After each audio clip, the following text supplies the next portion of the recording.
ప్రజా జీవితానికి అవసరం. అది గొప్ప కాకపోవచ్చు, కానీ నేను నిజాయితీగా ఉన్నానని చెప్పుకునేది గొప్ప కాకపోవచ్చు, కానీ ప్రతినిధి అన్నటికి నిజాయితీ ఉండాలి, అవినీతికి దూరంగా ఉండాలి. ఒకరి ఆస్తి కోసం కకృతిపడే పని, అయాచితంగా దొబ్బేటువంటి పని ఇట్లాంటి అతను చేయకూడదు, ఎవడు చేస్తే చేయనివ్వకూడదు. ఇది ఒకటి నేను పాటిస్తాను. 3, ఈ ప్రాంతానికి నేను అభివృద్ధి చేయకపోతే ఎవడు చేస్తుంది? ఇంకెవడైనా చేస్తుంది ఇక్కడ? ఏం చేయలేదు నేను. మన మంచినీరు గురించి చెప్పాడు, హాస్పిటల్ గురించి చెప్పారు, యూనివర్సిటీ తెచ్చాను. ఇంకొకరు ఏదైనా చేసినారేమో చెప్పమనండి. ఈ పట్టణం మొత్తం కిక్కిరిసి చిన్న దీంట్లాగా ఉంటే అన్నీ మీ అందరూ కోరిన రోడ్లన్నీ విస్తరించి చేస్తారు. తర్వాత చూపించమని ఎక్కడైనా ఒకటి విస్తరణ జరిగిందేమో, చేయగలరేమో, చేయమని ఎవరికైనా. ఎవడిగా మాట్లాడుకుంటాడు, ఎవరికి ఏది లేకపోతే వాడు ఒక కౌంట్ వేసాడు, నేను తెలుగుదేశం పార్టీ అని ఏడు చేస్తాను. తెలుగుదేశం పార్టీ గెలిచి ఏడు చేసి చెయ్యి, నువ్వు కష్టం వస్తే నువ్వు చేయించి ఎవడు చెప్తాను చూద్దాం. కడప నుంచి ఎవడో వచ్చి చెప్పాడు, నేను అది సుబ్బారెడ్డిను ఈ భూమి దొబ్బేస్తాము మాకు వచ్చేస్తాడు. నీవెవడిని ఇక్కడ రమ్మన్నాడు? శ్రీకాకుళం పెట్టి నీ అబ్బగారు సొమ్ము అనుకున్నావు, యుద్ధమెత్తాం బొమ్మని చెప్పాను.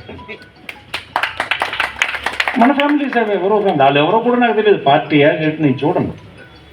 అంటే ఏమనుకుంటున్నాడు, అక్కడి నుంచి వచ్చేస్తే మనం ఇక్కడ చేయొచ్చు, మన అజమాయిషి చెలాయించవచ్చు అనుకుంటాడు. అది నేను అవమానంగా భావిస్తాను. ఇవన్నీ ఏవి మీకు ఎలక్షన్లో అక్కర్లేదని అంటే పక్క కాన్స్టిట్యూన్సీ ఇప్పుడు సీఎం చెప్పాడు చూడండి, కొందరికి ఎందుకు ఇచ్చేస్తున్నారు అక్కడి నుంచి? అసలు ఈ పట్టణానికి వచ్చిన వాళ్ళు ఎక్కడి నుంచి వస్తున్నారు? మేము ఒకసారి ఆలోచించండి. ఇంకొక ప్రాంతం నుంచి ఇక్కడికి ఎందుకు వస్తున్నారు? నివాసం ఉన్న వాళ్ళందరూ చూస్తే 10 ఇళ్ళు 9 ఇళ్ళు ఇతర జిల్లాలో ఇతర ప్రాంతాల్లో ఉన్న వాళ్ళు ఇక్కడికి వచ్చినారు. ఎందుకు వచ్చింది? అక్కడంటే వాతావరణం లేదనమాట. మరి ఇక్కడ వాతావరణం లేకపోతే అక్కడికి వెళ్ళిపోతారు. వాతావరణం లేకపోవడానికి ఏం పెద్ద ఇదేముంది, వదిలేస్తే అయిపోతుంది, రౌడీలు మయం అయిపోతుంది. ఎవరు మనలున్నోళ్ళే ఒకడినొకడు దోచుకోవడానికి ఒక రౌడీని ఆశిస్తారు. ఆ రౌడీకి ఆడికంటే పెద్ద రౌడీ ఇంకొకటి ఎక్కడో ఉంటాడు, ఆ పెద్ద రౌడీకి ఇంకొక అసలు బాస్ ఇంకోటి ఉంటాడు. ఈ సిస్టమ్ అలాగే ఈ రౌడీల చేతిలోకి వెళ్ళిపోతుంది. ఎలా పాడైపోయినాయంటే మిగతా దగ్గర ఇవే.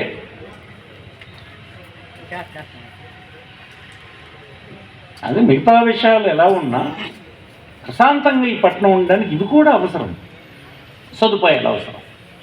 సదుపాయాలు చేయగలిసినవన్నీ చేసాం. ఈనాడు ప్రభుత్వం నుంచి ఇచ్చిన అన్ని రకాల సదుపాయాలు ఇంకోటి ఎవడూ చేయలేదు. ఎప్పుడు ఎంతకాలంగా పట్టాలి? ఈ పట్టాలకు పరుగులు తీయడమే కదా మొత్తం ఇన్ని దశాబ్దాలుగా. ఈ ఒక్కసారికి మొత్తం అందరికీ పట్టణం చుట్టూ భూమి కొని 500 కోట్ల రూపాయల భూమి కొని దగ్గర ఈ నియోజకవర్గంలోకి 20,000 మందికి పట్టాలు ఇచ్చే కార్యక్రమం చేసాం. కొంతమందికి ఇల్లు శాంక్షన్ ఇచ్చాం. మిగతా వాళ్ళు ఊర్లు నిర్మాణం చేస్తున్నాం. ఈ మీద వాళ్ళందరూ ఇల్లు ఉంటే చాలు మా జీవితానికి ఇంకేటి మాకు కావాలనుకుంటున్న వాళ్ళకి ఎక్కడి నుంచి వచ్చి ఇక్కడ స్థిరపడిపోయారు. ఆ పంచన బ్రతుకుతున్నారు. ఇవేవి అక్కర్లేదా?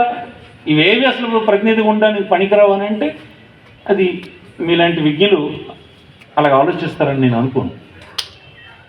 ఇవన్నీ అవసరం, ఇవన్నీ ఖచ్చితంగా ఇలాగే జరగాలి. దీన్ని పాడు చేసే పని తెలివైన వాళ్ళు ఎవరు చేయకూడదు అన్నది నాకు కోరిక. నేను కానీ నా తర్వాత కానీ ఎప్పుడు కానీ మీలాంటి నిలబెడుతూ ఉండాలి.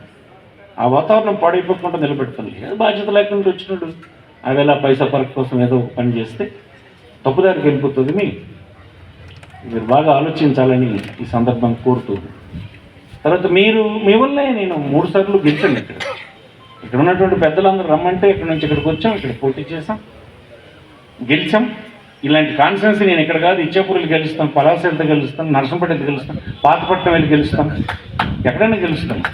కానీ ఇంకొకడైతే ఇక్కడ గెలవడు కనుక నన్ను ఎక్కడ ఉండమంటారు. మీరు అడగండి, కావాల్సిన మీరు వ్యాపారం నుంచి వెళ్ళినప్పుడు ఆ కాన్ఫిడెన్స్ అడగండి. ప్రసాదం వస్తే మీకు ఎలాగ ఉంటుంది? అందరం ఒకటి అయిపోయి చేసేస్తాం ఆయన అయితే.